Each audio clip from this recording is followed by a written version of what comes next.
வணக்கம், நான் கார்த்திகேயன் பேசுகிறேன். சென்னையிலேருந்து மெக்கானிக்கல் இன்ஜினியர். இந்த வீடியோ எதுக்காக அப்படின்னு பார்த்தீங்கன்னா, விவசாய நிலங்களை பூச்சிகள் மற்றும் வெட்டுக்கிளிகள்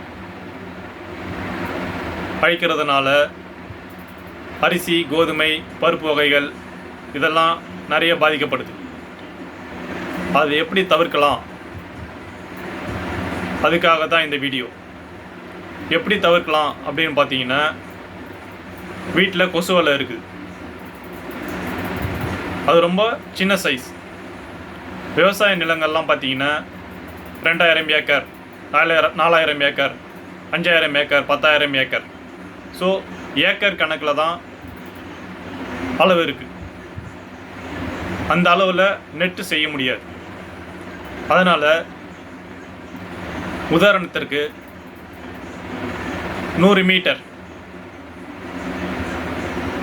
நீள அகலம் ஒரு சதுர இடத்துக்கு, உதாரணத்துக்கு நான் சொல்கிறேன், 100 மீட்டர் நீளம், 100 மீட்டர் அகலம் எடுத்துக்கலாம் ஒரு சதுர நிலத்தில். அதில் 25x25 மீட்டர், 25 நீளம், 25 அகலம் மீட்டரில் 4 பிரிச்சுக்கலாம். ஸோ இப்போ பார்த்தீங்கன்னா அந்த அளவு பார்த்தீங்கன்னா சின்னதாகிடுச்சு. ஸோ இதுக்கு நம்ம நெட்டு ரெடி பண்ணலாம். 10 மீட்டர் பை 10 மீட்டர், இல்லை 15 மீட்டர் பை 15 மீட்டர், இந்த அளவில் நெட்டு செய்யலாம். ஸோ அந்த மாதிரி செய்யும்போது 4 நெட்டு நம்ம செஞ்சுட்டு அந்த நிலத்தில் குச்சி நெட்டுட்டு கட்டிடலாம்.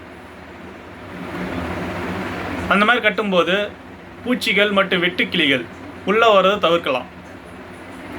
இப்போது அந்த நெல் மற்றும் கோதுமை உயரம் பார்த்தீங்கன்னா 3 அடி இல்லை 4 அடி தான் வளரும். நம்ம இந்த நெட்டை பார்த்தீங்கன்னா ஒரு 6 அடி 7 அடி உயரத்தில் கட்டிடலாம். இந்த மாதிரி கட்டணும்னா பூச்சிகள் உள்ளே வர தவிர்க்கப்படும்.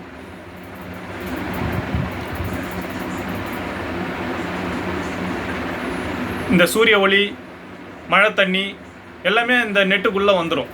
ஸோ அதனால் அதை பற்றி நம்ம கவலைப்படணும்னு அவசியம் இல்லை.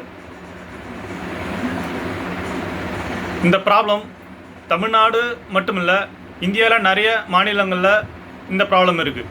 ஸோ அதுக்காகத்தான் இந்த வீடியோ. இந்த ப்ராப்ளம் இந்தியாவில் மட்டும் இல்லை, உலகத்தில் நிறைய நாட்டில் இந்த ப்ராப்ளம் இருக்குது. வெட்டுக்கிளிகள் மற்றும் பூச்சிகள்னால பயிர்கள் அழிக்கப்படுது. அதை தவிர்க்கிறதுக்காகத்தான் இந்த வீடியோ. இந்த வீடியோ நல்லதாக இருந்தால் எடுத்துங்க, இல்லைன்னா டிலீட் பண்ணிடுங்க. நன்றி, வணக்கம்.